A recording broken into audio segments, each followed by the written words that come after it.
اور United nation نے اس کو UN نے اس کو 2 مارچ 1992 میں ایکسیپٹ کر لیا تھا۔ کرنسی اس کی ٹینگے ہے، TZKZT۔ ٹینگے جو ہے ویسے تو پاکستان کی کرنسی سے ڈیویلیو ہے، بٹ اس بات پہ کنسیڈر نہیں کیجیے گا کہ یہ پاکستان سے ڈیویلیو ہے اس کی کرنسی۔ یہ پاکستان سے کروڑ گنا امیر ملک ہے، کیونکہ یہ انرچ ہے معدنیات میں، آئل میں اور گیس میں۔ جبھی یہاں خوشحالی ہے اور یہاں کا ہر فرد امیر ہے ہمارے ملک کے نسبت۔ ڈرائیونگ سائٹ اس کا رائٹ ہے، کالنگ کوڈ +7 ہے، IS کوڈ KZ ہے اور انٹرنیٹ کوڈ جو ہے وہ .KZ ہے۔ قزاقستان کی جو بارڈرز ہیں یعنی جو اس کی سرحدیں ہیں وہ شیئر کرتی ہیں چائنا،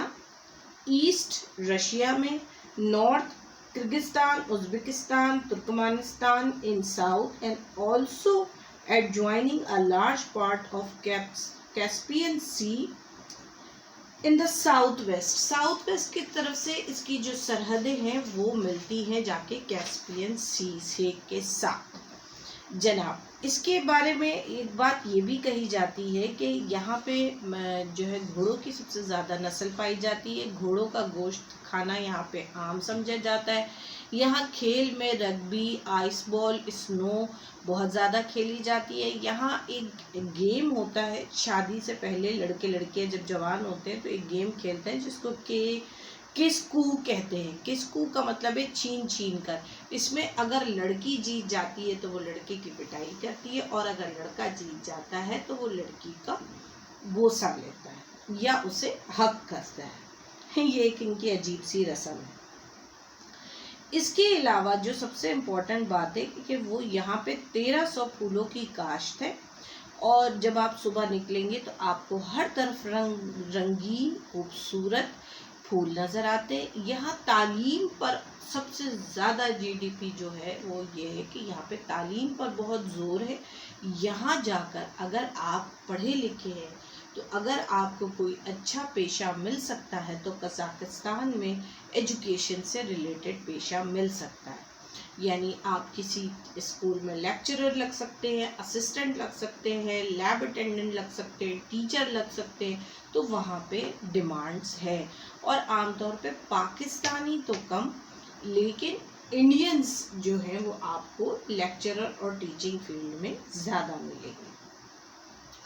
یہاں پہ تیل، اور جیسا کہ میں نے پہلے بتایا کہ تیل، معدنیات، آئل، گیس، ان سب کے ذخائر بہت زیادہ موجود ہے۔ اس کے علاوہ پہ یہاں کا جو ویزا اپلائی کرنے کا طریقہ ہے، یہاں کا آپ ویزا اپلائی جو کریں گے اس کا ایک بہت ہی آسان پروسیجر ہوتا ہے کہ آپ ہم جیسی ٹریول ایجنسیوں سے کہیں گے، ہم آپ کو اس کا انویٹیشن منگوا کے دیں گے۔ بیسیکلی ان کا انویٹیشن جو ہوتا ہے وہی ان کی جو ہے وہ ایک طرح سے ان کا 99% ان کا ویزا ہوتا ہے۔ اب ویزے کے ساتھ ہوتا یہ ہے کہ آپ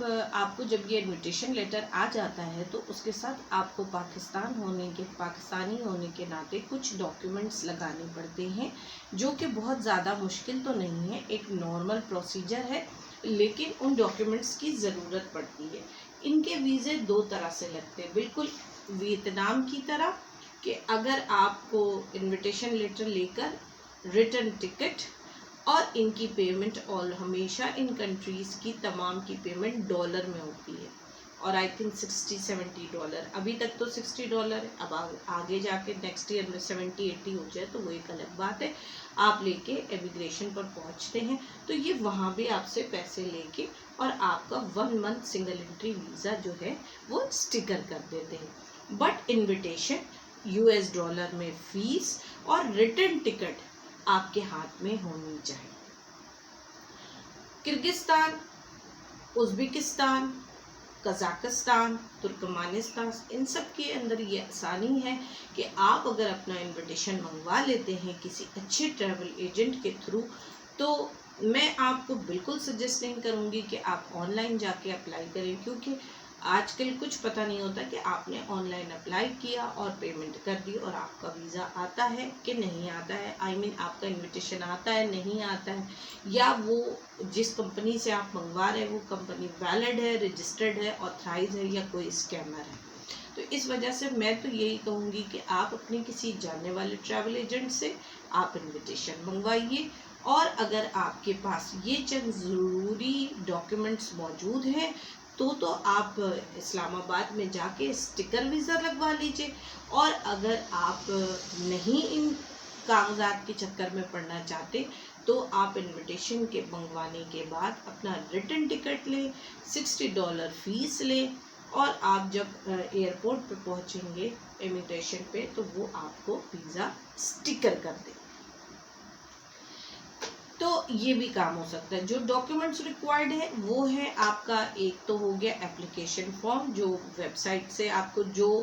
جس ٹریول ایجنٹ سے آپ کہیں گے وہی ٹریول ایجنٹ آپ کو اپلیکیشن فارم بھی فل کر کے دے دے گا۔ اور میں ہمیشہ اپنی ویڈیوز میں یہ بات بہت کلیئر سمجھاتی ہوں کہ جو کام کنسلٹنٹ کا یا ویزا آفیسر کا ہے آپ اسے کرنے دیں، کیونکہ جس طرح ہمارے گال بلیڈر میں پتھری ہو جاتی ہے یا گردوں میں پتھری ہو جاتی ہے، ہم خود آپریٹ کر کے نہیں نکال سکتے، تو چند پیسے بچانے کی خاطر اپنا مستقبل داؤں پہ نہیں لگائیے، اپنا پاسپورٹ مت خراب کیجیے۔ کنسلٹنٹ ہوتا ہے، بٹ ٹرائی ٹو انڈرسٹینڈ، آپ یہ چیز دیکھیے کہ کنسلٹنٹ بھی پڑھا لکھا ہے، ایسا نہ ہو کہ جیسے میں اکثر اپنی ویڈیوز میں یہ ایک بات کہتی ہوں کہ سارا دن گائے اور مجوں کو چارہ ڈال کے اور شام میں پینٹ باندھ کے اپنے آپ کو کنسلٹنٹ لوگ کہہ دیتے ہیں، تو دے آر ناٹ معذرت کہ میں کسی کی دل شکنی نہیں کر رہی، کوئی دل آزاری نہیں کر رہی، کسی کی برائی نہیں کر رہی، but this is my personal experience کہ 5ویں میں کچی میں 5 دفعہ فیل ہونے والا کنسلٹنٹ نہیں ہوتا ہے، وہ ڈگریز ہوتی ہیں، ایجوکیشن ہوتی ہے جس کے بہاف پہ آپ کوئی بات کر رہے ہوتے ہیں۔ تو کنٹینیو کرتی ہوں اپنی ٹاپک کو۔ تو جناب اس میں یہ ہوگا، آپ کا اپلیکیشن فارم فل ہوگا، آپ کیا ریکویسٹ، ایک کورنگ لیٹر ہوتی ہے، ایک امپلائمنٹ لیٹر ہوتا ہے، اور لاسٹ 6 منتھ بینک اسٹیٹمنٹ ہوتا ہے، اکاؤنٹ مینٹیننس لیٹر ہوتا ہے، اگر آپ بزنس کرتے ہیں تو آپ کا NTN ہوگا، چیمبر ہوگا، لاسٹ 2 ایئرس کا جو ہے وہ ٹیکس ریٹرن ہونا چاہیے۔ آلموسٹ آذربائیجان کا بھی یہی پروسیجر ہے، کرغزستان کا بھی یہی پروسیجر ہے، اور ازبکستان کا بھی یہی پروسیجر ہے۔ لیکن ازبکستان میں یہ ہے کہ اب جیسے ہم جو ہے کچھ لوگ ہم سے کہتے ہیں کہ نہیں آپ ہمیں ڈائریکٹ اسٹیکر ویزا لگا دیجئے، اور کچھ لوگ کہتے ہیں کہ نہیں آپ ہمیں انویٹیشن دے دیجئے، ہم خود لگوا لیں گے۔ تو ہمارے پاس دونوں فیسلٹیز ہیں، ہمارے پاس کرغزستان کی بھی دونوں فیسلٹیز ہیں۔ جو اسٹیکر کروانا چاہتا ہے ہم اس کو اسٹیکر کروا کے بھیج دیتے ہیں، اور جو کہتا ہے کہ نہیں I only want the invitation, ہم اسے انویٹیشن دے دیتے ہیں، وہ خود جا کے اپنا اسٹیکر امیگریشن سے کرا لیتا ہے۔ لیکن ان تمام ممالک کے of and on laws, rules, condition ایک جیسے ہی ہیں کہ اگر آپ ریٹن ٹکٹ اور ان کی فیس اور جو ہے وہ آپ اپنا ویلڈ پاسپورٹ لے کے امیگریشن پہ پہنچیں گے تو یہ آپ کو وہ ویزا لگا دیں گے۔ اچھا، اب بتاتی ہوں میں آپ کو کہ میں قزاقستان آپ کو کیوں ریکمینڈ کر رہی تھی، کیونکہ ایک تو یہ امیر ملک ہے، مطلب انریچ ان معدنیات، اکانومی، ایجوکیشن، یہاں پہ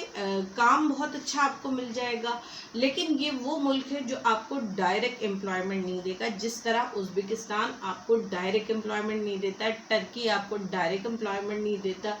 آذربائیجان آپ کو ڈائریکٹ امپلائمنٹ نہیں دے گا، کرغزستان آپ کو ڈائریکٹ امپلائمنٹ نہیں جائے گا۔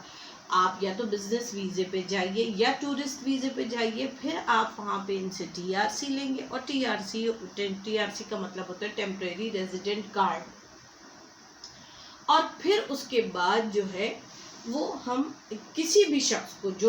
جسے ہم بھیج رہے ہیں یا کوئی اور بھیج رہا ہے تو پھر ہم اس کو وہاں پہ کسی کام دھندے پہ لگا سکتے ہیں۔ تو مطلب اس میں کوئی ہمارا قانون نہیں ہے۔ ابھی تک ان ملکوں نے پاکستان کے لیے بھلے کتنے برادرانہ ان کے تعلقات ہو، لیکن ابھی تک پاکستان کے لیے انہوں نے ڈائریکٹ امپلائمنٹ ویزا نہیں نکالا۔ مطلب جو بھی ہے وہ آپ کو پہلے جو ہے ہم ان کو بزنس یا ٹورسٹ ویزے پر پہنچاتے ہیں، اور پھر اس کے بعد ہم فردر ان کا TRC کے بعد جو ہے ان کے امپلائمنٹ کا کام کروا سکتے ہیں۔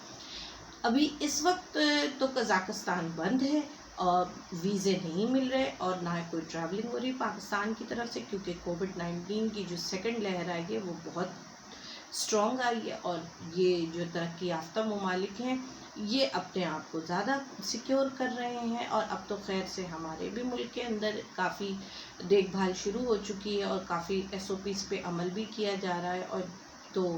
انشاءاللہ جنوری میں ضرور کچھ نہ کچھ ایسا سسٹم ہوگا۔ میری بات چیت تو ڈیلی ہوتی ہے کیونکہ ایمبیسیز اوپن ہیں، ہر چیز اپنی جگہ اوپن ہے، بٹ جو ایک انٹرنیشنل ریلیشن ہوتا ہے ہمارا ایئرپورٹ کے تھرو وہ ابھی رکا ہوا ہے۔ تو جیسی جنوری میں اوپن ہوگا انشاءاللہ میں آپ لوگوں کو اس کی کوئی نہ کوئی جابس بھی بتاؤں گی، جاب سرچنگ بھی بتاؤں گی، نہیں تو میں آپ کو اس کے ویزے کا حصول تو بتا چکی ہوں۔ انویٹیشن اور ویزا اگر میرے پاس آ گیا تو میں آپ لوگوں سے دوبارہ رابطہ کروں گی۔ امید کرتی ہوں یہ ایک نیا ملک آپ کو پسند آیا ہوگا، ایک نئی انفارمیشن۔ ایک بار پھر حاضر ہوں گی چھوٹی سی بریک کے بعد۔ اجازت دیجیے، اپنا ڈھیر سارا خیال رکھیے اور ہمیشہ ویڈیو کو اینڈ تک دیکھیے۔ اللہ حافظ۔